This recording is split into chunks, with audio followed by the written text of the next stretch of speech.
Hello and welcome to World Talks on TVP World with me, Ashim Kumar.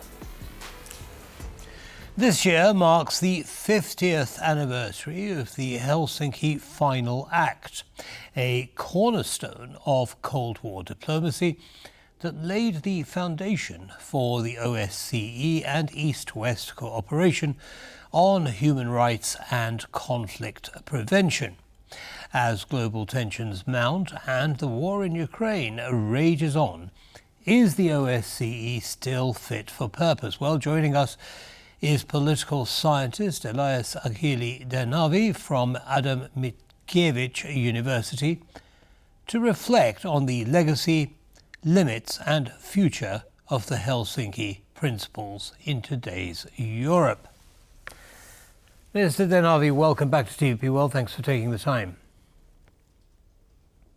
Hello and good afternoon. I'm very happy to contribute to today's exchange. That's great to have you. So tell me, what brought these parties together to produce this Helsinki Final Act 50 years ago, 1975?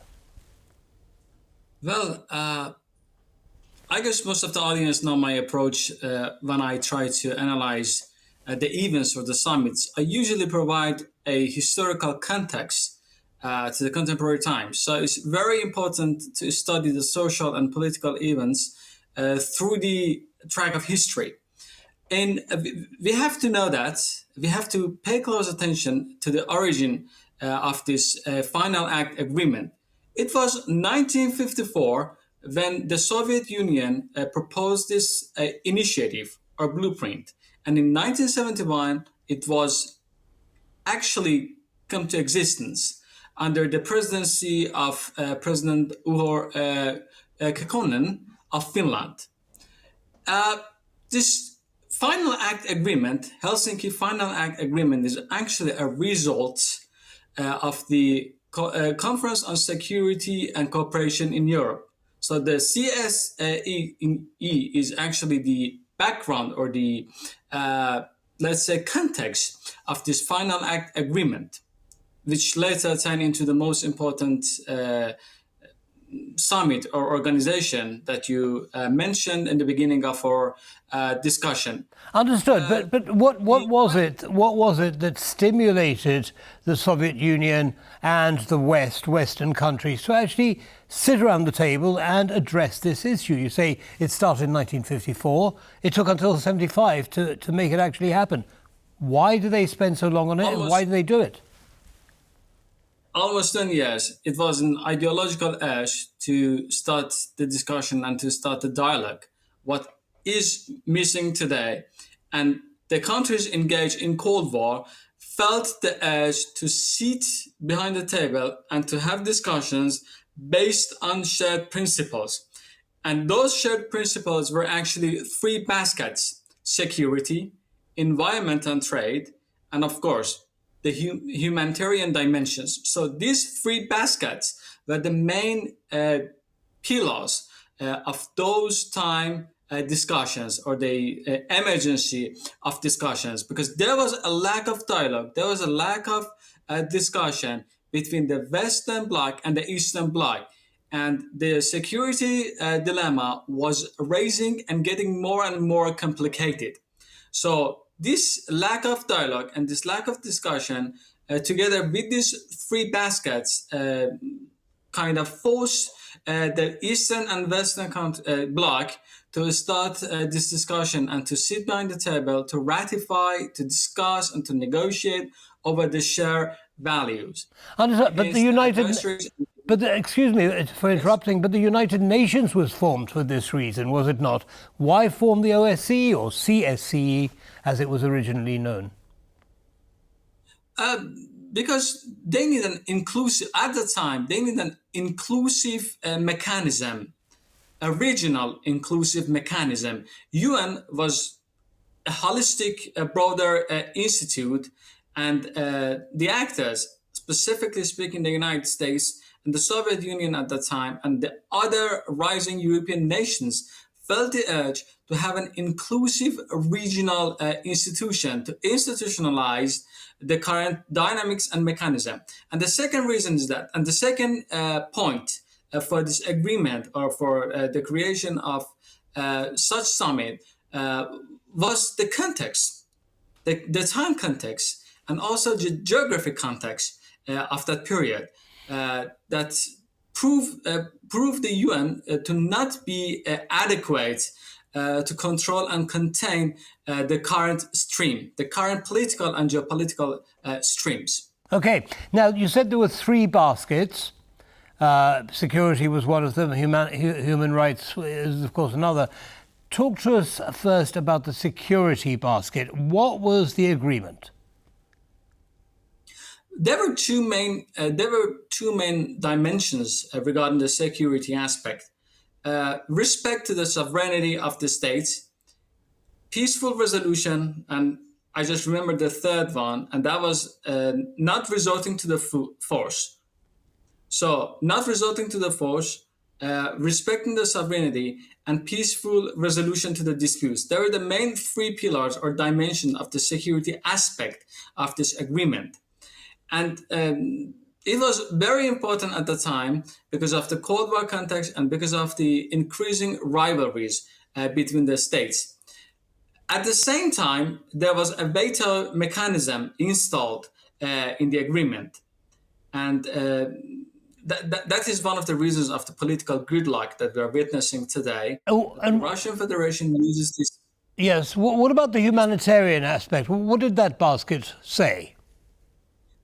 The humanitarian aspect, which was also highlighted in the recent gathering, was mostly focused on cultural exchange, the freedom of information, freedom of mobility, and also the role of social contributors and the NGOs. This third aspect later led to the creation of NGOs like the Nordic Peace Ambassadors or the Office of Democratic and Humanitarian Cooperation, all of them under the Finnish support umbrella. And it's very interesting that the third aspect was more highlighted during the recent summit.